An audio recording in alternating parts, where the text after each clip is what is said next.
Hello everyone, thank you so much for joining me. I'm Karina and we are here today with company. As you can see, this is Petitis. She's just relaxing and she's probably going to stay there the whole video.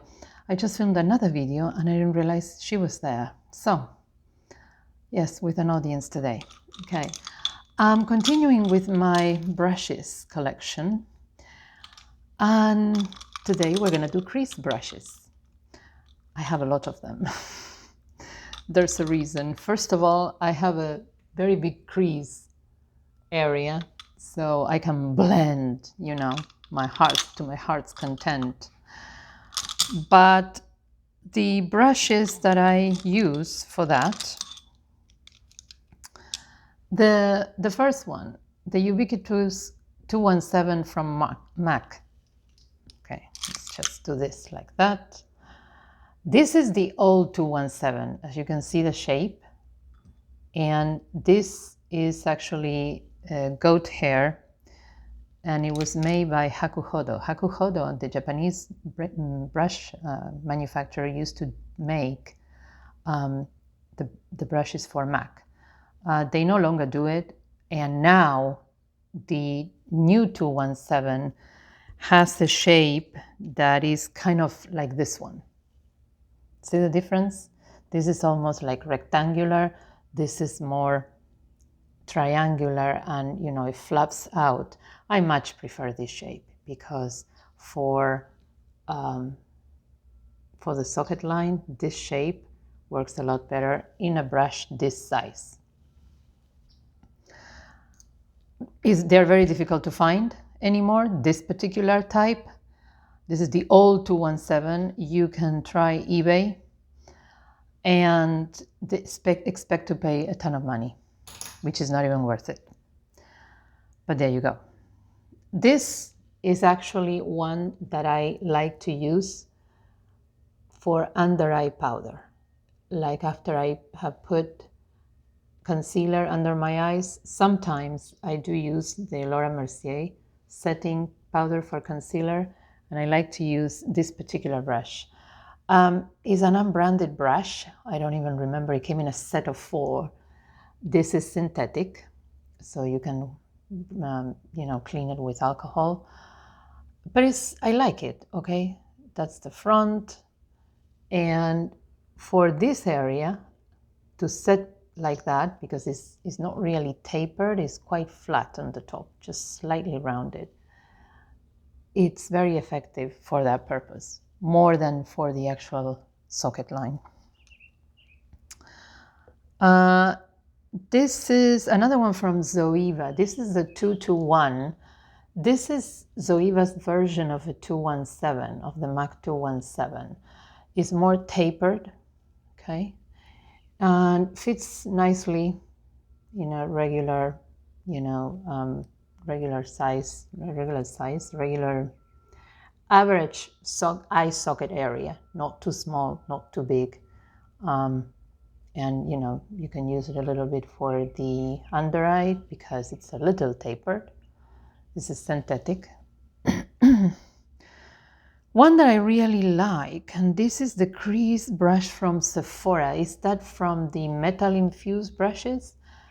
I don't know about these metal infused brushes are supposed to have, anti-inflammatory properties, especially infused in the brushes. I don't know if that's possible, but they claim to do that.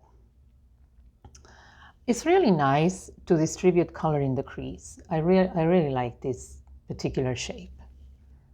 And again, brush is synthetic. Another one by Sephora. This is the Pro Blending 27. I got this brush because I couldn't find the Paula Dorf one at the time that I was looking for it. An average, crease brush is quite fluffy.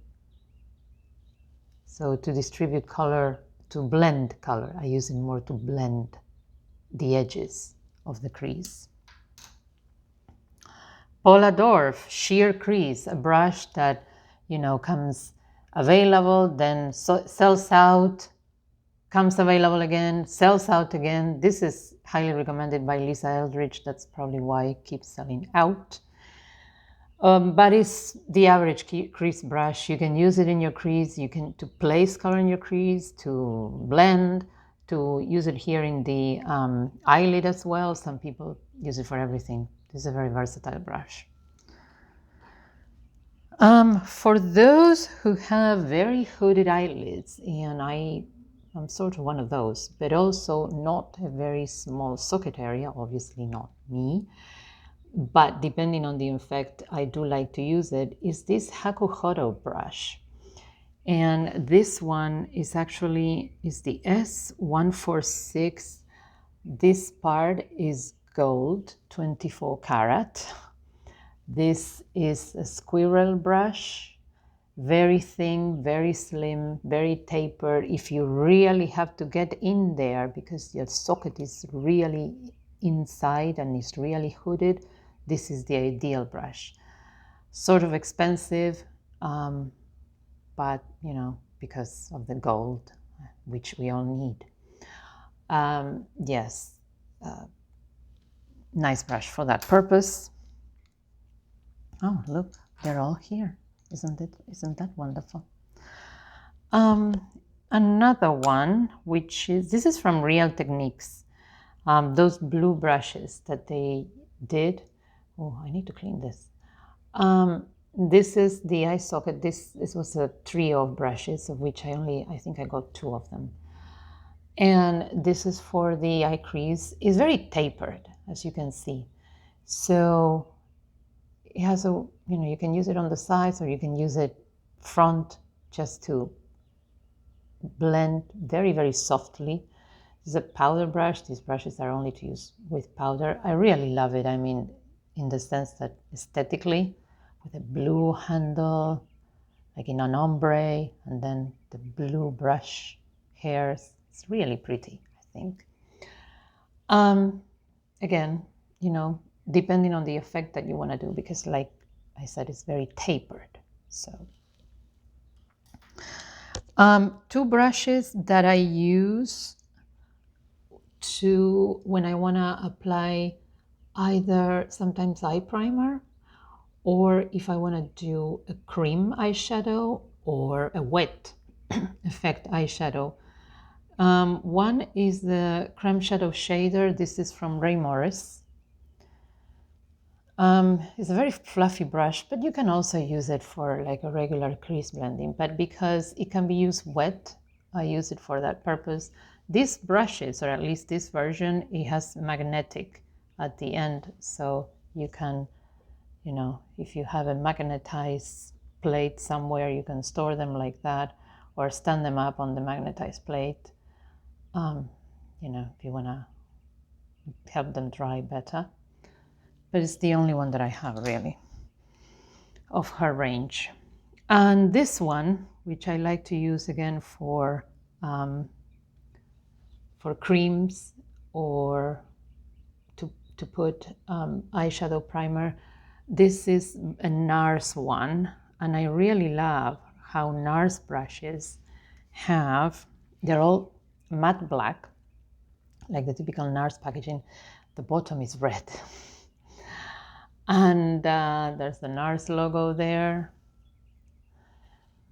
The brush is flat, sort of, and tapered. And it's really good, like I said, for eye primer. So these are my crease brushes. My brush series keeps coming along, getting bigger and bigger. Thank you so much for joining me. Me and Petitis right there.